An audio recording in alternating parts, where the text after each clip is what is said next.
Thank you for pressing play. I know there are tons of other podcasts that you can be listening to, but you are here. And I am super excited that you're listening to this. This is the first episode of the podcast entitled Looking for Oxnard. I'm going to briefly tell you why we're doing this, why this exists. But first, I want to thank our first sponsor of the show. It's Heritage Coffee and Gifts. Heritage Coffee and Gifts is located in downtown Oxnard. It is the spot to grab some great coffee, a sandwich, and check out some art and jewelry from local artists. They are housed in beautiful Heritage Square on 7th between A and B Streets, 210 West 7th Street to be exact. Heritage Coffee features a cozy atmosphere, perfect for chatting or getting some work done. Skip the Starbucks next time and check out this family-owned coffee shop in downtown Oxnard. Here we go.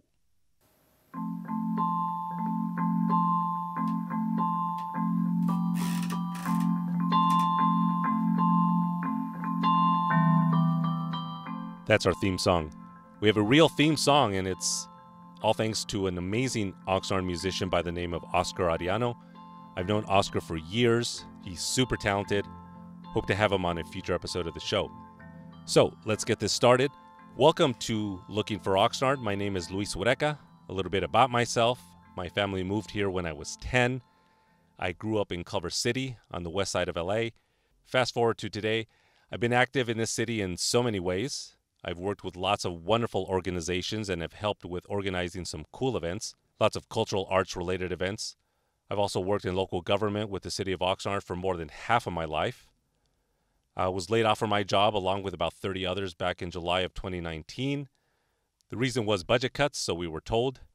Yes, it sucked. It was all due to poor mismanagement of this city's funds for so many years that it finally took its toll.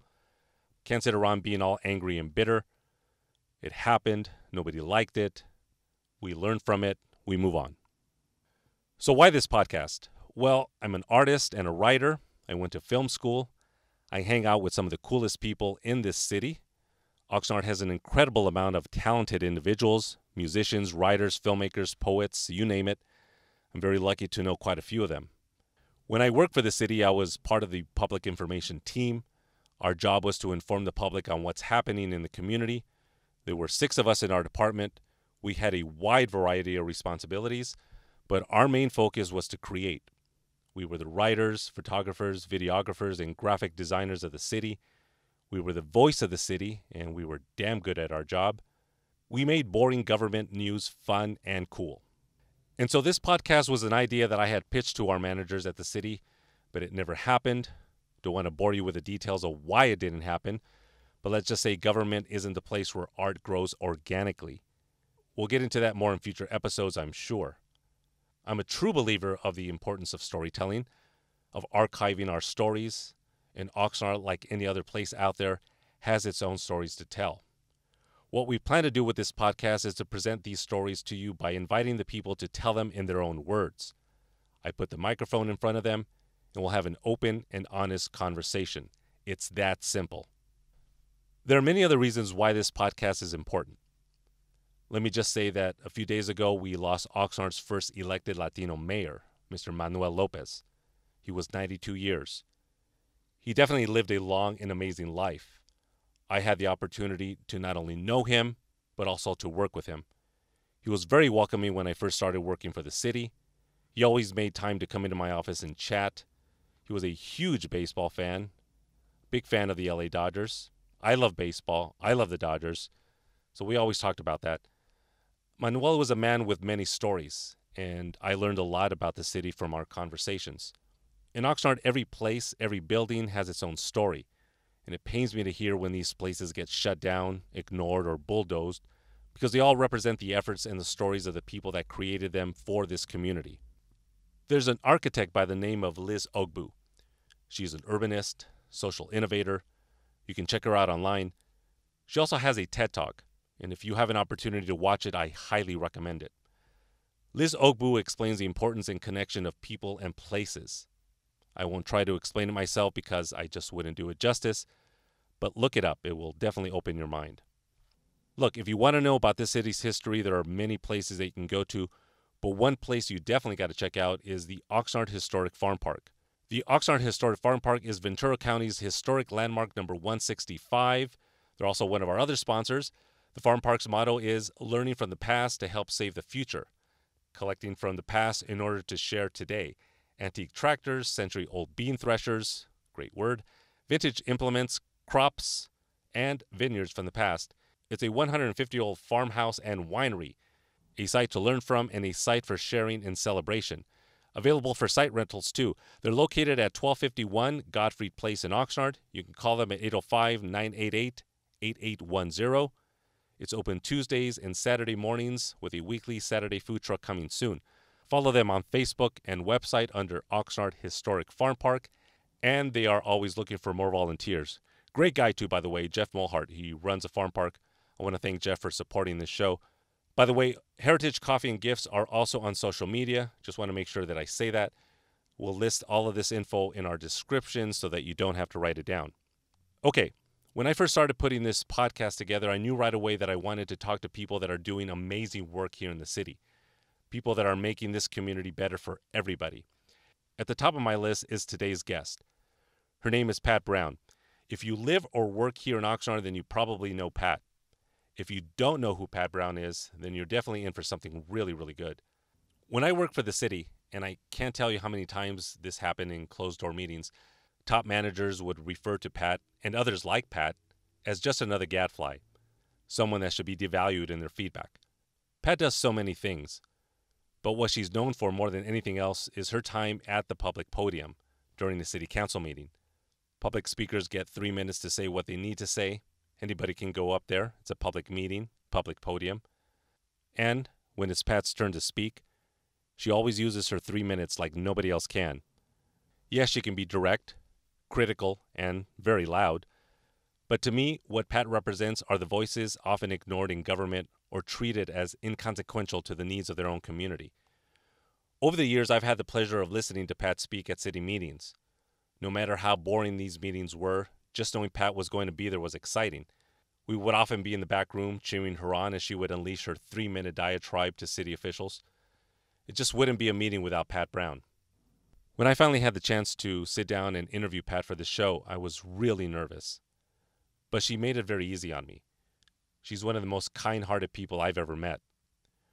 The focus of our first conversation would be to find out about her upbringing and how it all started for her. I wanted to lay down the groundwork for who Pat is before we start to talk about Oxnard. Here's how the conversation went.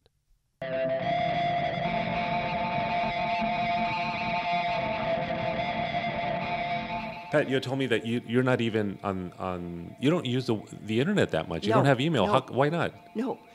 Well, because all my friends are constantly complaining about all the emails they get every day.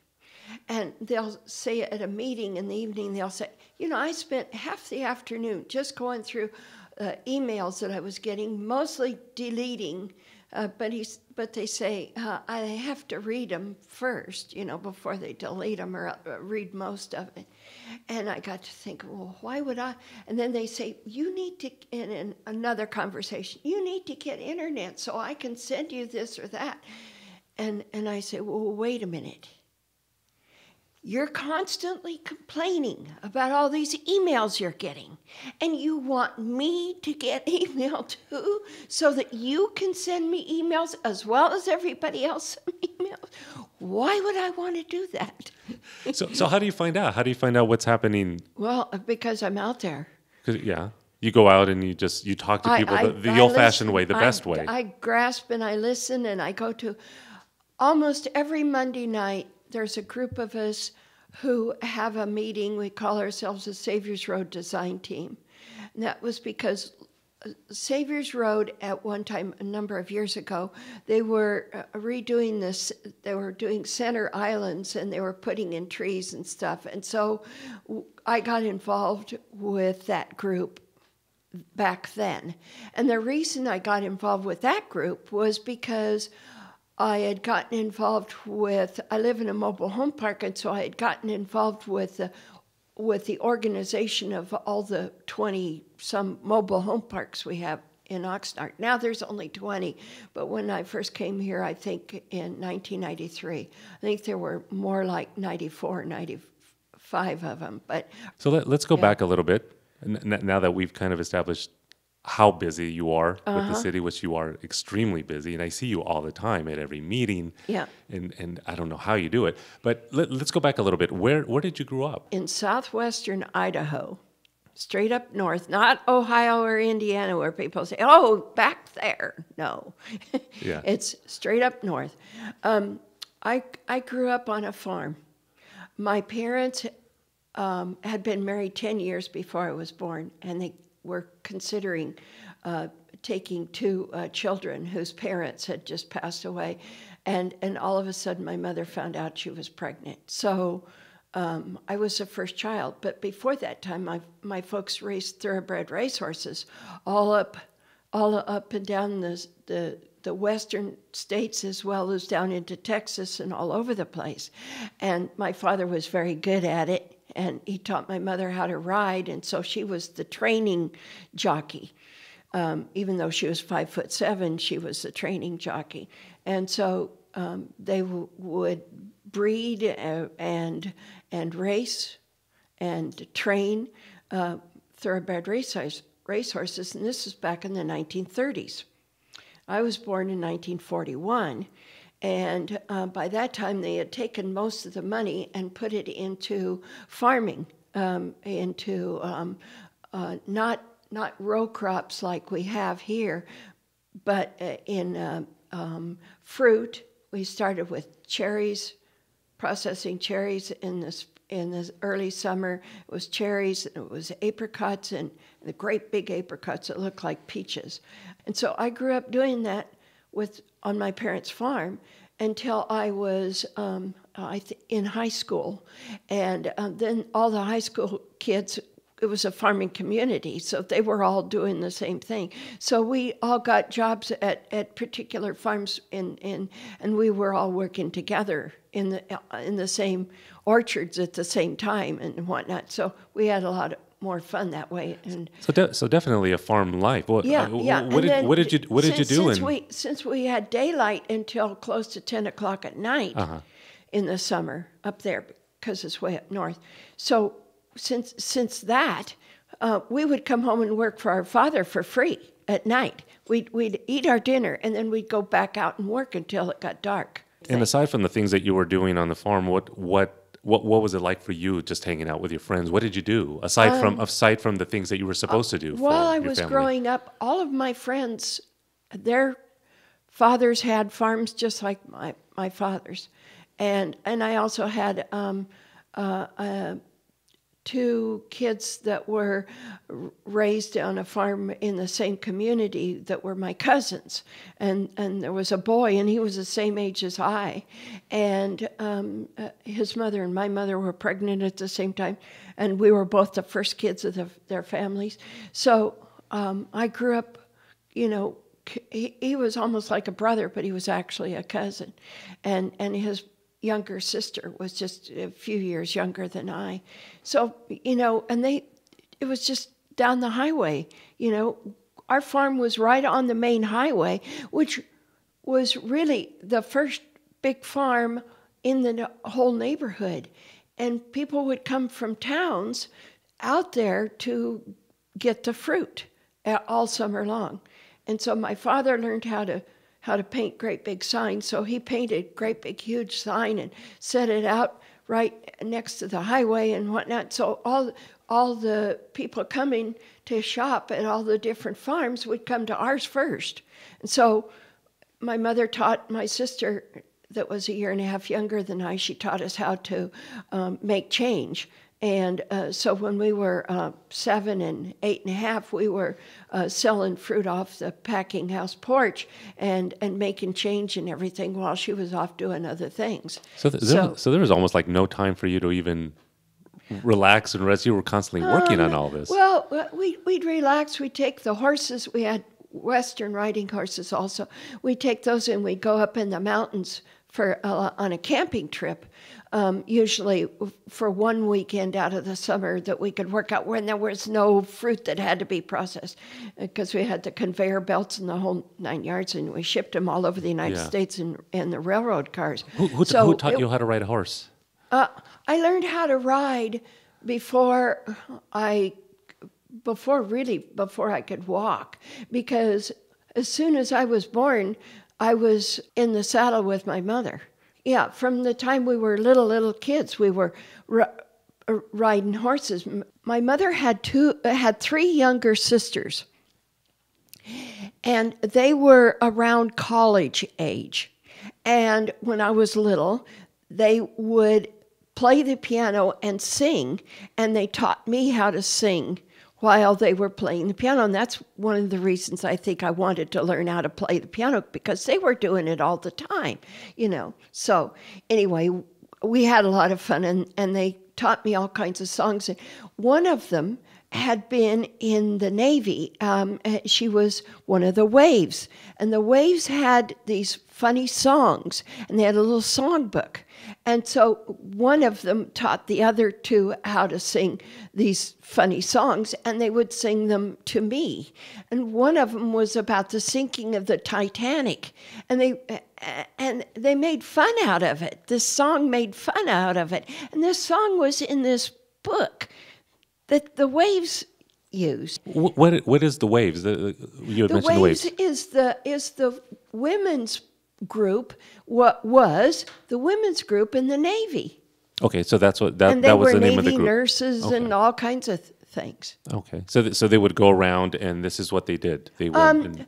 Well, she had retired from the Navy, and so that's why she had retired. She was only in there for a couple of years, and then she had retired from that, and she was back home. So obviously she was teaching her two sisters, one younger and one older, how to sing all of these songs, and they actually sang in harmony like the Andrews Sisters that were popular at that time. And one of the three played the piano without reading music at all. You just hum something and she'd sit down and play it. So it was a natural thing. And I had to read music. I had to do it the hard way, because I didn't have that natural ability to just hear a tune and sit down and start playing it. So even though you haven't played a piano in a while, you can still read music. You remember all of those things, all those lessons. Not now, not anymore. No, it's been way too long. I'm 77 years old, and it was in my 20s, mid-20s, when I was no longer available to play the piano because there was no piano around. Yeah. So you don't think you can pick it up again? You don't no, think you I can don't think I could. No. I might sometime get myself one of those little electric things that, like they have at Fry's, and try to play, but it would take a lot of time, and I just don't have the time now. Yeah. I'm just too busy with too much going on. So now, let's go back to your family and growing up out there. When and why did you make your way out to California? How did that happen? I wanted, as I was finishing high school, I took 2 years of home economics because I had an extra time to take a class, and that's what I wanted to do. See, I graduated with 35 students for the graduating class from high school. Small school? Small. Yeah. And grade school, it was through the first 8th grades. Of course, there was no kindergarten. It was a farm. Out and back, it was alfalfa during the summer, and during the winter time, we had some dirt area with the basketball hoops, and we played basketball outside. We didn't have inside. No indoors. So no indoor gym. But there were only a dozen kids in my 8th grade graduating class. What was the name of the school? Do you remember? It was a Sunny Slope Grade School, and it had 1st through 8th grades. And it was all just for that one farming community called Sunny Slope. And the reason it was a slope because it was slanted in 2 different directions at the same time down to the Snake River that runs through southwestern Idaho. So then when you graduated, what was the next step? Well, I wanted to go to design school for fashion design because I was already taking patterns and mixing them up and putting a neckline from one with a sleeve from another, and this kind of thing, and changing all kinds of stuff with the patterns. And the 4-H sewing teacher said you shouldn't be doing that, and so did the teacher in the high school. But I was doing it anyway, and I was making it work. And I was not only making clothes for myself, but I was also making them for my sister. What first happened was when I was about 12 years old, my little brother took a razor blade and he cut the top of the stool thing, padded stool that my mother used to put her feet on when she'd sit in a big chair. And he had taken and cut it, and she'd gotten it brand new. She just had it a couple of weeks, and he was 2 years old or a year and a half. He was just barely walking around, and he had this razor blade in his hand, and nobody had noticed it. And so I said, well, I think I can fix it. If you just get me more of this vinyl, I think I can fix it. She said, you think you can? I said, yeah, I think I can do that. So she got me the vinyl, and I did it. I redid the whole thing. Took the thing off, made a pattern from what was already on there, and stitched it up and put it back on. So then she was making a square dance skirt for herself with three tiers down the tiered ruffled skirt. And so she was sewing it up, and she'd have all these flat spots where there was no gathers. And I just cracked up. I think I was 12 or 13 then, too. And I just laughed and laughed. And she says, what's so funny? And I said, well, you got gathers and you got flat spots. And she says, oh. She says, well, this is the way I do it. And I said, well, this isn't right. And she said, well, if you think you can fix it, fix it. And I said, okay, I will. And so I did. Because my mother's mother was a seamstress, and two of my mother's sisters were seamstresses. That's what contributed to my idea of going to fashion design school, because here I was, everything in the way of sewing was very, very, very easy for me. And each summer, I was doing 2 years of 4-H sewing each year through high school, doing 2 years at a time. And these are all skills that your mom taught you. These are all no, skills, not or my mother. Or that you just was my your own. Grandmother and my mother's two sisters were teaching me just little hints. But most of the time, I was figuring it out for myself. And so I finished high school. I said, well, I want to go to fashion design school. I said, I know there's one in Chicago, and I know there's one in San Francisco, because they have ads in the back of the Vogue magazine. And they said, well, you can't do that. You're right on the farm. You've never lived in a town or anything. You know, you wouldn't even know how to read a map for a city. Nothing. So I decided, well, I got to do this. I got to learn. I said, well, I'll go to 1 year of college, and I'll study home economics. They said, that's fine. So I did, and I had to stay at the dorm because it was 30-some miles away in Boise, and so I had to stay in the dorm during the week. That was the rules of the school. If you didn't actually live with your family in that city, you had Boise. You had to live on campus, boys and girls. So I lived there on campus during the week, and then I'd go home on the weekends with other friends that were going that way, and had their own cars. So I'd do that, go home on the weekends, and during the week I had my sewing machine, so I was sewing in my bedroom in the evenings while everybody else was out partying and doing other things. You wanted to go to fashion school, but what did your friends want to do? What were some of the things that they were looking to do? They were going to grow up, they were going to finish, maybe go a year or two to high school, then they were going to get married and live on the farm and raise a lot of kids. And I wasn't interested in any of that. I was worn out I felt physically when I finished high school, because all summer long we were, and during the winter we had to feed cattle.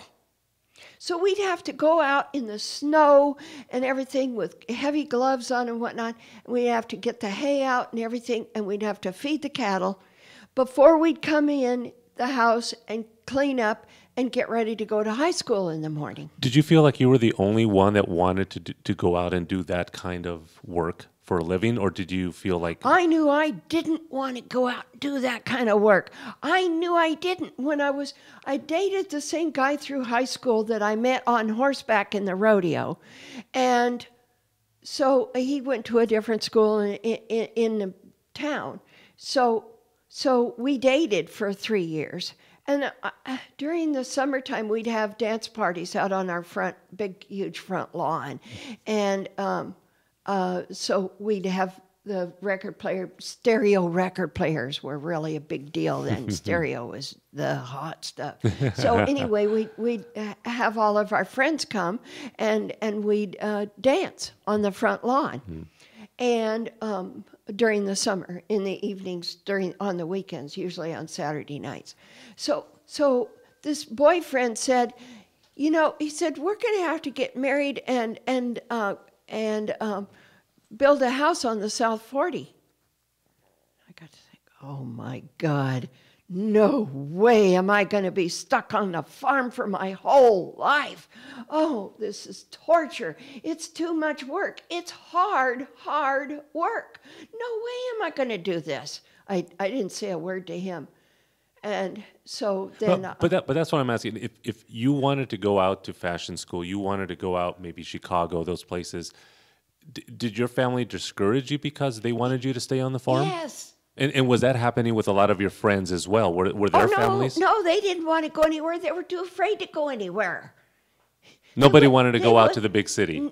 No. A couple of them went to Portland because they had relatives in Portland, so they went to Portland to college. But the majority of them, wide majority of them, no, they didn't want to go anywhere. They're still there. The ones that are still alive.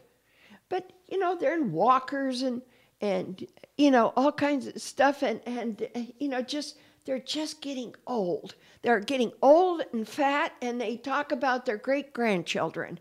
And I'm sorry, I'm from a different breed.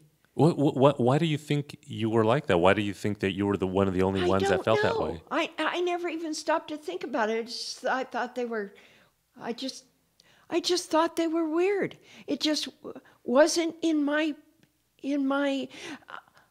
I would watch. Art Linkleiter had a daytime show on TV.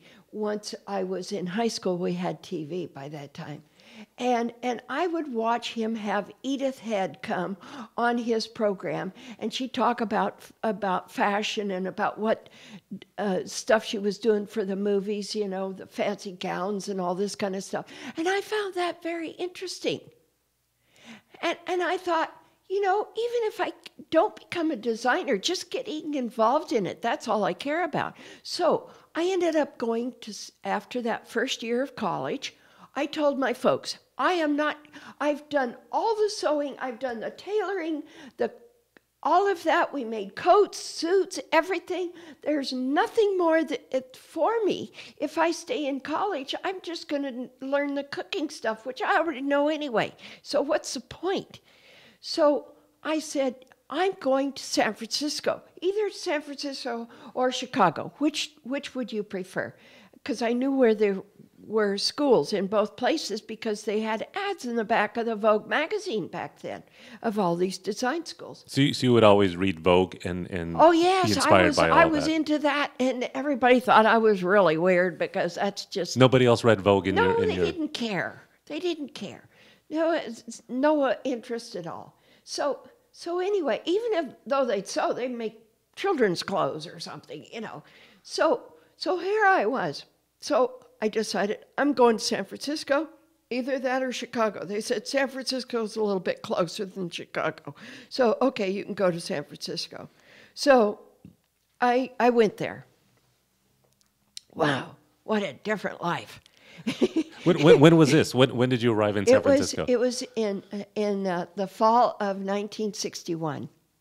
Oh, in the fall of 1960. Fall of 1960, after 1 year of college.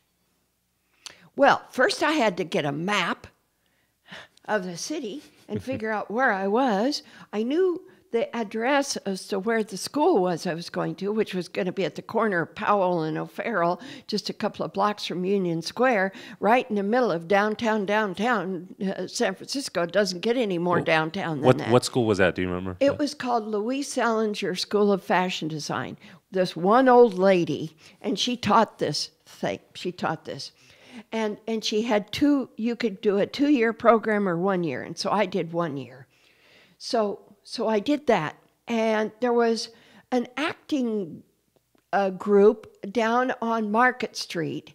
And they needed costumes for a play that they were putting on. So they came to the school and asked if any of the students would help to come and design and make costumes. So off and on, back and forth as we were in school. Well, the teacher realized that I was catching on to this way too fast, and this design stuff, and I was just way ahead of everybody to the point where I would finish my project, and I would then work with all the other students that were in the same grade as I was, doing the same thing, so I'd help them with theirs. So, yeah, she'd send me off down to Market Street, south side of Market Street, to where they were doing this, putting on these plays and stuff. And so there I was sewing up costumes on their sewing machines in their back room and whatnot. So did it take you a while to get used to that scene? I mean, you had grown up on a farm. Oh, I was. And all of a sudden you're in the middle of San Francisco. I was so involved with downtown San Francisco, it wasn't even funny.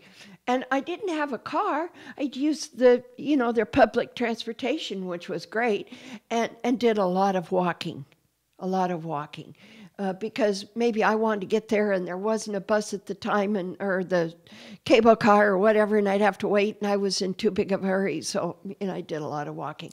And in those days, I was walking in high-heeled shoes most of the time because we were dressed up at this school and everything. I mean, it was... But I mean, 1960s in San Francisco, I would imagine, completely different.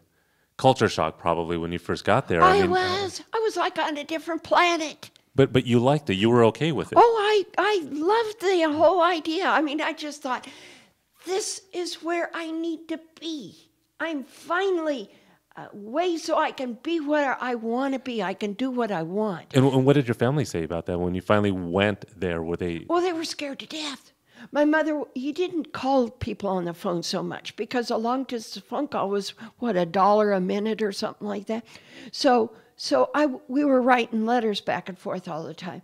One of the letters they wrote to me was, "You better be careful because there's animals there. They're going to hurt you. There's bad people there." And I read that and I just laughed and laughed out loud. I just thought that was just a riot. Well, I had plenty of friends because I had lived for the first couple of months until I got tired of them having a curfew. You had to be in at midnight every night. I thought that was terrible. All the students had a curfew. Everybody who was living at this place was that was sponsored by the Methodist Church, because I grew up in the Methodist Church. My mother's father was a Methodist minister and so forth, but he was retired by the time I was born. But anyway, I stayed there for a couple of months, but I just couldn't stand this curfew business. And so I met up with a bunch of girls there. We decided to get an apartment, move out, get an apartment where we could be up late at night if we wanted to be. So I did that. So I went with them. And so it seemed like every month somebody was getting married and they wanted a wedding gown. So I was making wedding gowns. Besides going to school all day, I was making wedding gowns at night in the apartment a lot of times. And you feel good because this is exactly what you wanted to That's do. What You were I wanted right in to the do middle anyway. of all of that. So I was going to weddings, and then there come the next gown. It seemed like almost every month there was somebody getting married, and so that was fine. I enjoyed that. And on weekends, on Friday nights, they're in San Francisco, and I understand they still do this. The YMCA, they have rooms there where you can stay overnight, like a hotel thing, for the servicemen that come in on their ships or whatever, and they're waiting to be sent out, Marines and whatnot. The Army, Marines, and the Navy were there. And not much about the Air Force, but the rest of them were there. And they would have these dances every Friday night. And they had, the walls were covered with wood, kind of like the San Simeon thing. And so it was beautiful, and chandeliers and whatnot. And the girls could go, you had to be between 18 and 21. How old were you at this time? I was 19 years old. Okay. So the girls could go from all over town. They let everybody know at all the schools, and even our fashion design school, they let us know. And so we were going there to the YMCA on Friday nights and dancing with all these guys. And it was, and the sound was just spectacular because of the wood walls. Oh, it was super.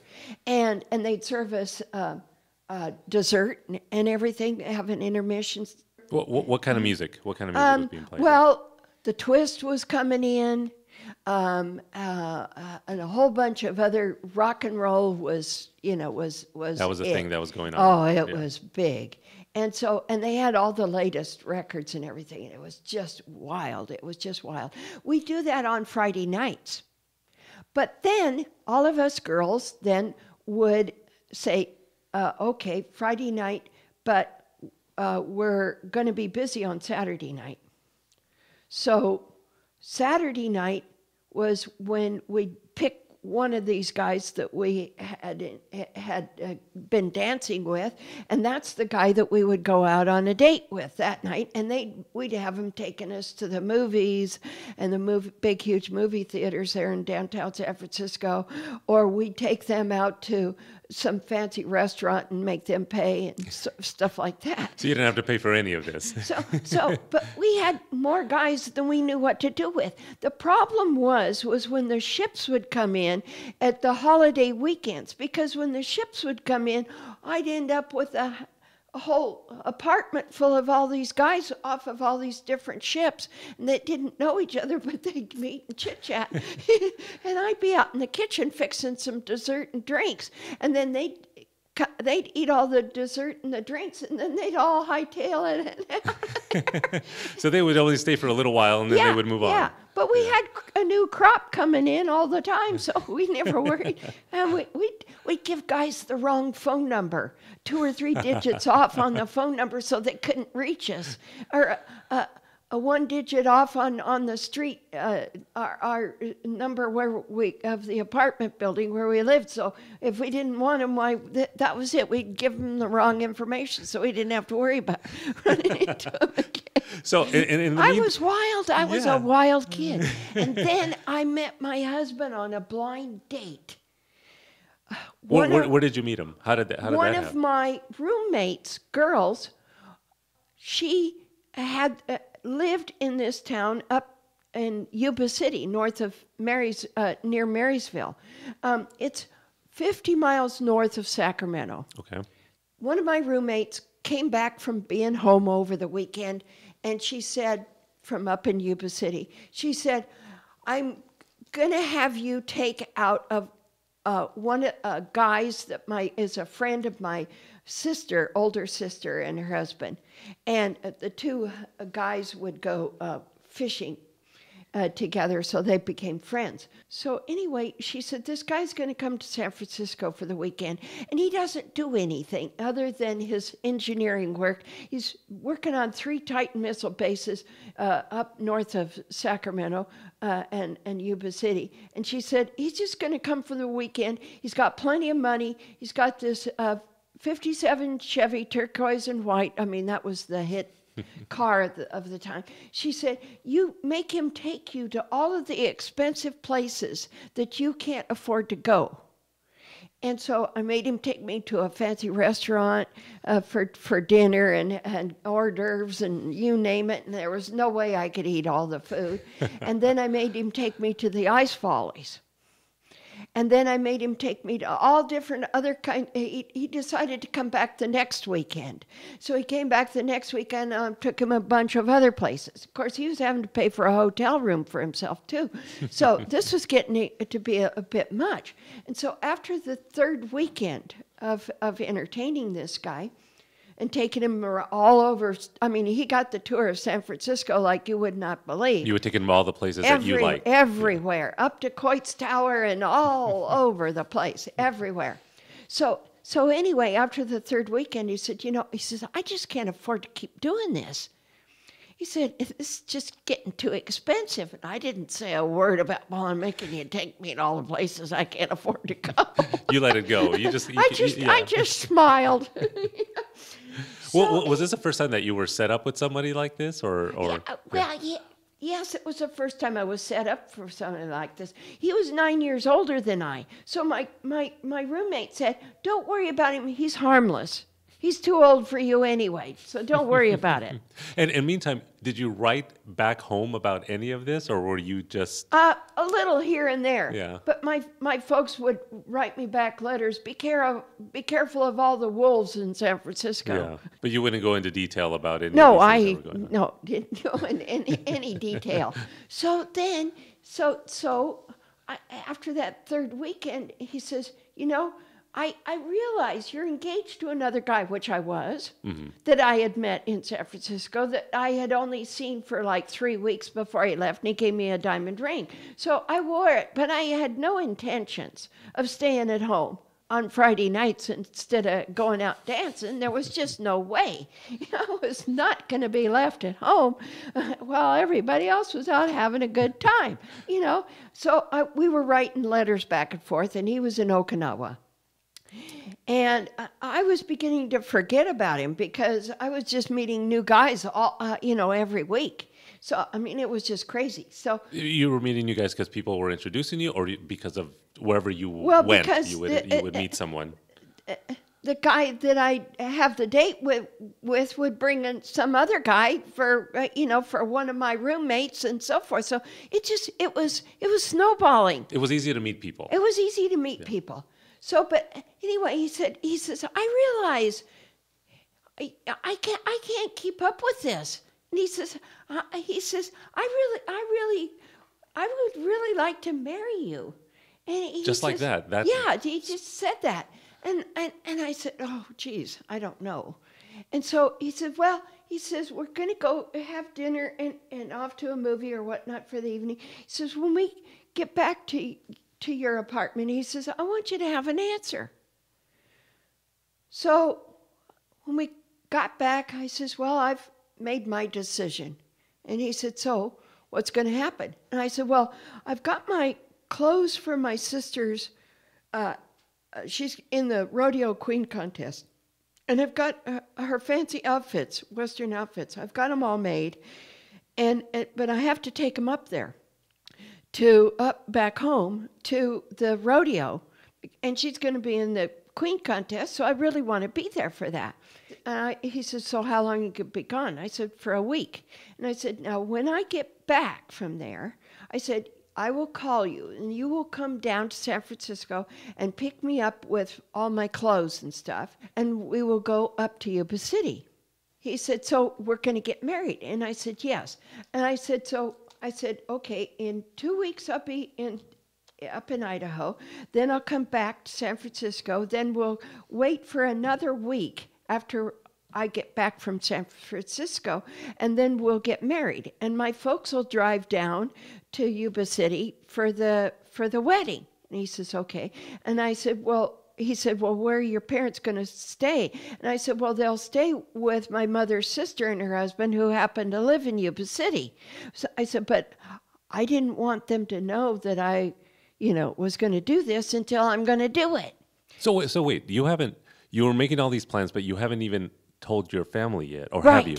Right. So you were already telling who was going to stay with who, Right. and your family had no idea that this was going to happen. Right. And then I sent the ring back to the guy in Okinawa.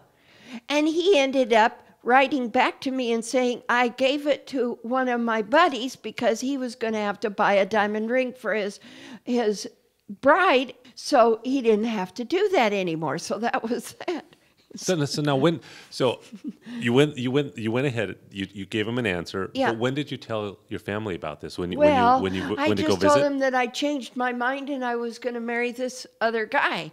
And if they wanted to, they could come to the wedding. Did you do that in person or did you do it? No, I did it over the telephone. How did they react to that? Well, they were shocked, but of course, everything I'd done so far was crazy anyway. So how could that be much different? So they were already used to that. And meanwhile, as soon as I got to Yuba City, I met up with my aunt and uncle and my little cousins, who were a lot younger than I, and I met up with them and spent the nights at their house instead of where I was going to be living. And so they thought that was just fine. And they'd gotten acquainted with my future husband during that week. And they thought everything was fine. So they were writing back to my folks, everything is cool, or calling them on the phone and come and stay here and whatnot. So immediately after the wedding, it was just us and my aunt and uncle and cousins and my folks, and my couple of sisters came and brother came. So anyway, just after the wedding, then we took off and drove down to Los Angeles because my husband's parents lived in Los Angeles and he was born and raised in Los Angeles. And so we came down to Los Angeles. We spent about 10 days here, and it was like I was the tourist and he was taking me to everywhere you could imagine. And all this, you're 19 years old at this time, aren't you? I had just turned 20. Oh, 20. Okay, so you just turned 20. Yeah. So I had finished design school just a couple of weeks before I met my husband on this blind date, So, it was, and my roommate thought this was great because, she was getting me out of her hair and her sister's friend out of her hair too, and so that was just fine, So and family was good with it. Everything turned out okay. Yeah, my parents always would call every once in a while, and even though it was long distance call, they'd call every once in a while. How are you doing? And of course, they could find out from my mother's younger sister and her husband. And I babysat their kids. And they had their youngest child. Oh, it makes me feel old now. Their youngest child was a baby. I mean, a baby, tiny baby. And so I was taking care of their youngest child and a couple of the others that were a little older, able to walk and whatnot. I was taking care of them, babysitting them during the day when their mother would want to go out to meetings and all kinds of functions and whatnot. So I was a built-in babysitter right there handy, and she thought that was just marvelous, that I was there all the time. I was available. But, the birth control pill came out. I started taking it immediately. There was no way I wanted to have kids. No way. I had already babysat kids all the time I was growing up. And it wasn't only my younger brother and sisters. It was all the other kids in the neighborhood, too, with big families and 5 children and 6 children to take care of from the tiny baby on up. It was just too much. I was just done with it. But didn't your husband want kids? Was that a discussion that you were having? No, as a matter of fact, that was one of the few topics that we actually discussed, that we agreed upon. He didn't want kids. No, at all. He was 29 and he didn't want kids. He thought it was really kind of getting too late. Because then by the time the kids are in high school, the parents are, ready to retire almost. And it's just not the way to do things. You need to have kids when you're really young so that the kids have a chance to have their children, and you have a chance to be a grandparent and enjoy it, if that's what you want to do. So, And that was the discussion you had early on, even before you got married? Yes. Even before that happened? Oh, yes. Oh, yes. Yes.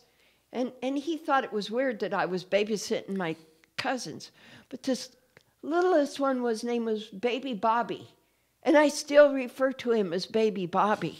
He's 50-some years old now,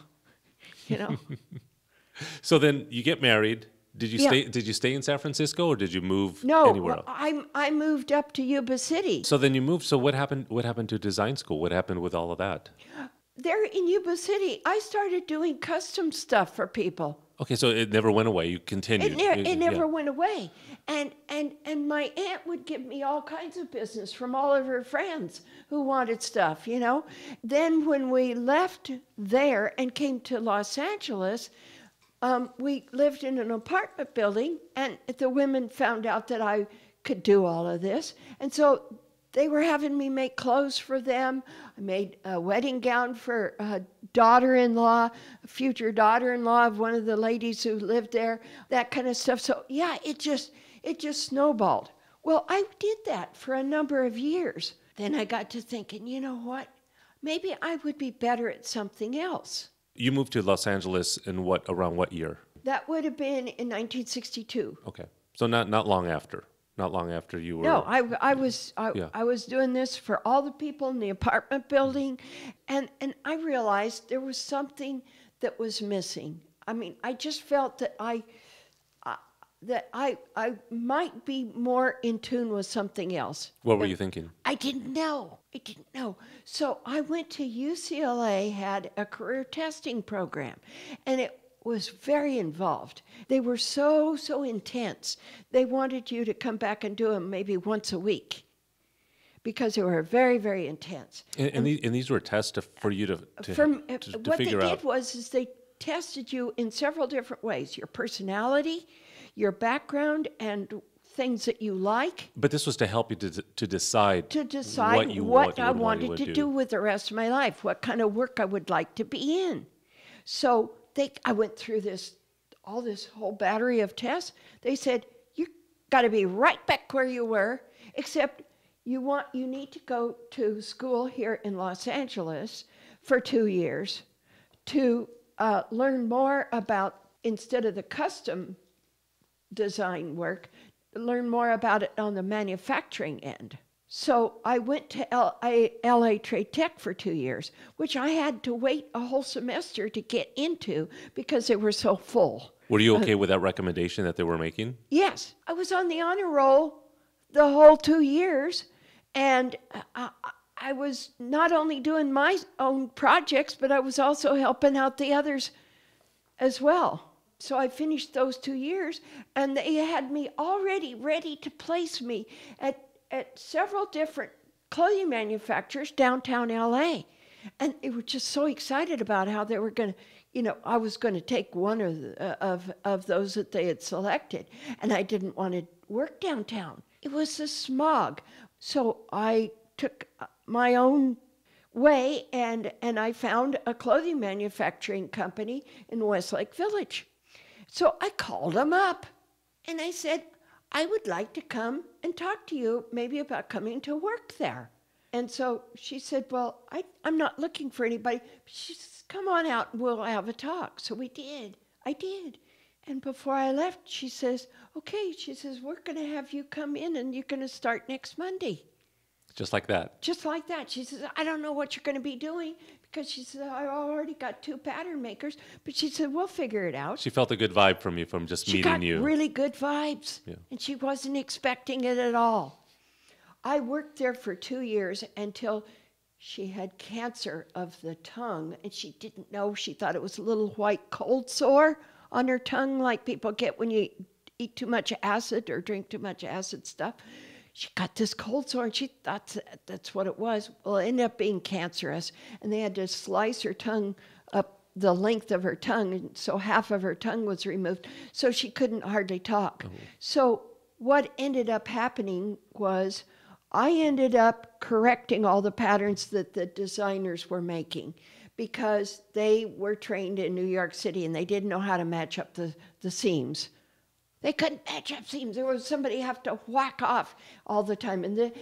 So anyway, way that happened is that I happened to be in the designer's office, and these women came in at their break time from the sewing department. They said, we have a terrible problem, and it's been going on for a long time, and we've got to solve it. And they said, the seams don't match up, and it's taking us too much time to have to whack off all the time, it seems. And so I just sat there and listened to this. I knew the solution, but they didn't know that. So after they left and went back out to the sewing department, I told her, I said, I could fix those patterns. What'd they say? Simple. I can fix them. So once again, you were in a situation where you knew better than I knew better than they did. So all of a sudden, I was correcting the patterns after they'd go home at night. I'd get in and correct what they had done and hang them back up, just as if nothing had happened. And she didn't want anybody to know. And all of a sudden, the sewers started coming in, smiles on their faces. The seams are matching up. Everything is wonderful. And the pattern makers thought, these seamstresses are crazy. Because we're not doing anything any different than we were doing before. Somebody else is doing it. But everybody was happy. Yeah. And everybody was looking around, and everybody was smiling at each other all the time. And nobody knew but this woman, the designer, and I, what it was happening. But there wasn't a problem. Yeah.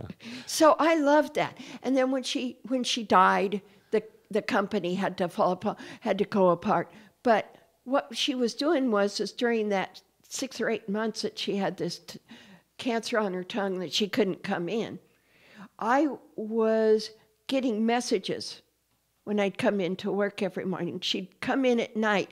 She'd see what the pattern makers were doing. She'd see what the designs were. She'd pick out what she wanted, and she'd leave them notes in their design room.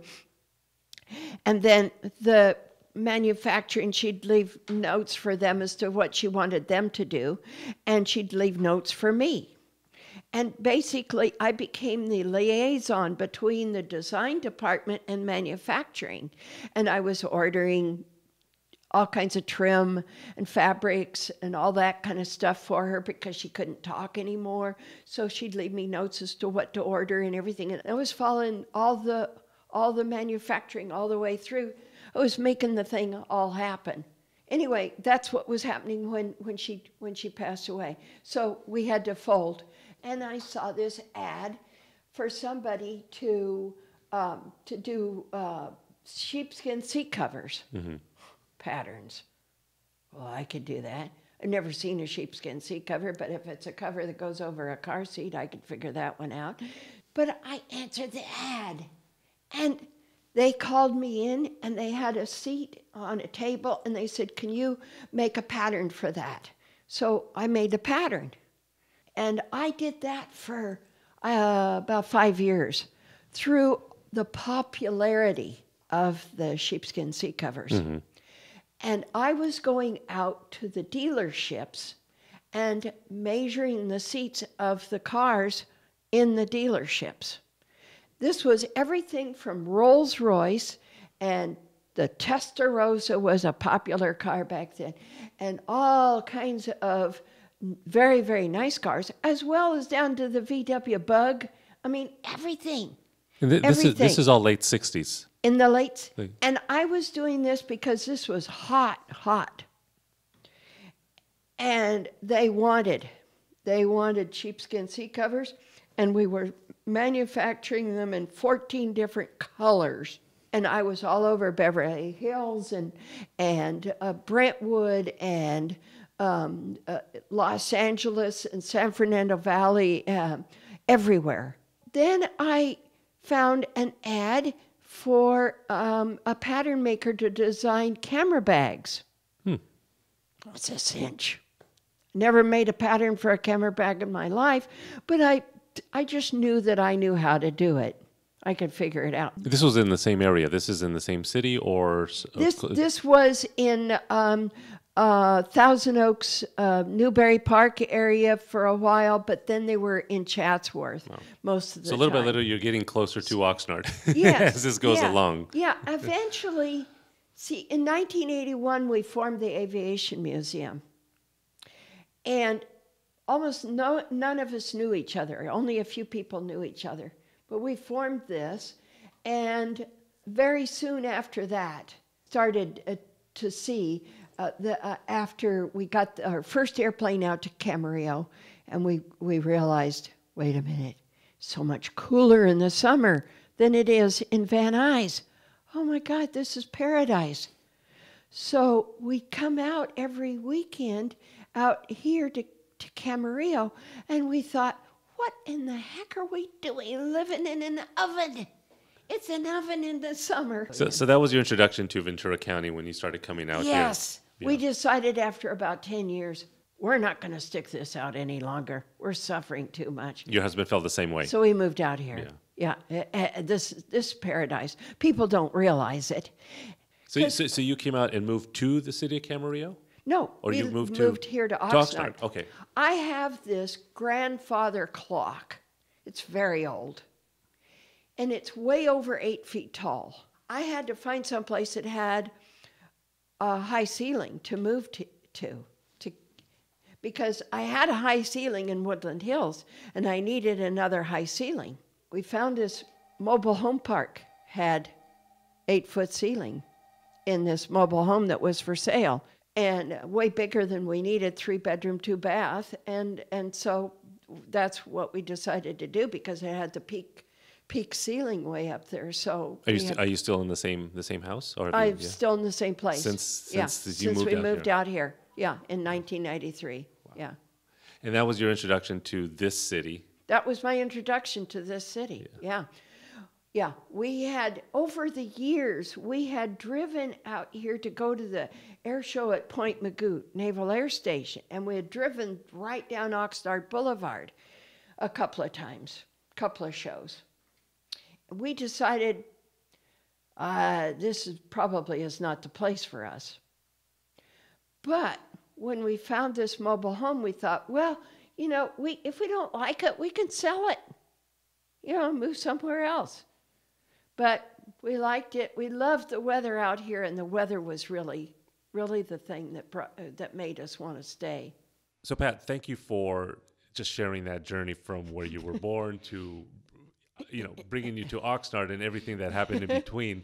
Yeah. I'm going to stop there because I know there's so much more that I can talk to you about and that I want to talk to you about because we're just scratching the surface on all of these things. Now that you're in Oxnard, now that your story brought you to this city, yes, we can talk more about your involvement with what's happening in this community. But I definitely want to have you back, and we can continue on just talking about all of that stuff. So thank you so much for just taking the time for being here. You're quite welcome, and thank you for the interest.